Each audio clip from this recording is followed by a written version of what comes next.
Constitutional amendment پہ آپ کا اعتراض ہو، اتفاق ہو، لیکن اگر آپ اس کو اسٹریٹ پاور کے ذریعے چینج کرانا چاہیں گے تو پھر یہ تو ایک دروازہ کھل جائے گا. پھر کوئی بھی آئینی ترمیم اگر ہوگی تو اس کو احتجاج کے ذریعے ہی ریورس کیا جائے گا. آپ کے خیال میں یہی حل ہے؟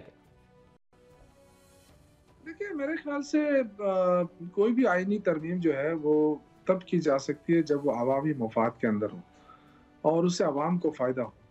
جو آئینی ترمیم اگر آپ کے آئین کے حلیہ ہی بگاڑ دے اور صرف اس مقصد کے لیے کہ اپنے مخالفین کو کچلا جائے یا اپنے مخالفین کو دبایا جائے یا ان کے حقوق سلب کیے جائیں، تو میرے خیال سے یہ تو جو فنڈامنٹل رائٹس ہے اس کی تو وائلیشن ہے نا یہ.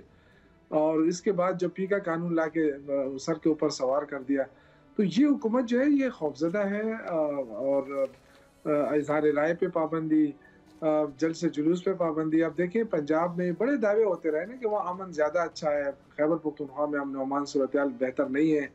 الحمدللہ خیبر پختونخوا میں جلسہ بھی ہو سکتا ہے، جلوس بھی ہو سکتا ہے، پرامن ہے، لیکن پنجاب میں نہیں ہو سکتا. ایکسپوز ہو گئے. کل انہوں نے کہا جی سیکورٹی رسک ہے، سیکورٹی کا مسئلہ ہے، وہاں جلسہ نہیں ہو سکتا ہے. تو آپ بتائیں کہ امن و امان کہاں خراب ہے؟ تو اگر امن و امان اس ملک میں خراب ہے اور پنجاب جیسے صوبے میں اگر خراب ہے تو کوئی پاگل ہے کہ انویسٹمنٹ کے لیے آئے گا.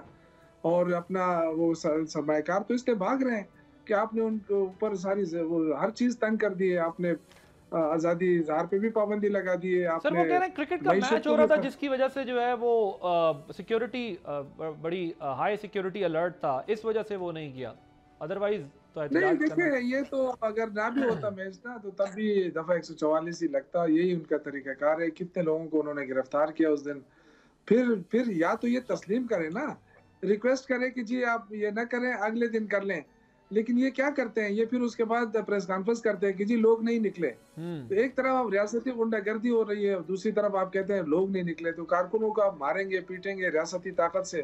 تو وہ ریاست کا مقابلے کے لیے تو ہم نہیں نکلے ہیں. یہاں انہوں نے سب کچھ ختم کر دیا. یہ سارے مرضی کے فیصلے لیتے ہیں، مرضی کے لوگ اپوائنٹ کر رہے ہیں. ابھی آپ دیکھیں جتنے بھی انہوں نے نئے ججز لگائے ہیں ان پہ بڑے کوشچن ہو رہے ہیں.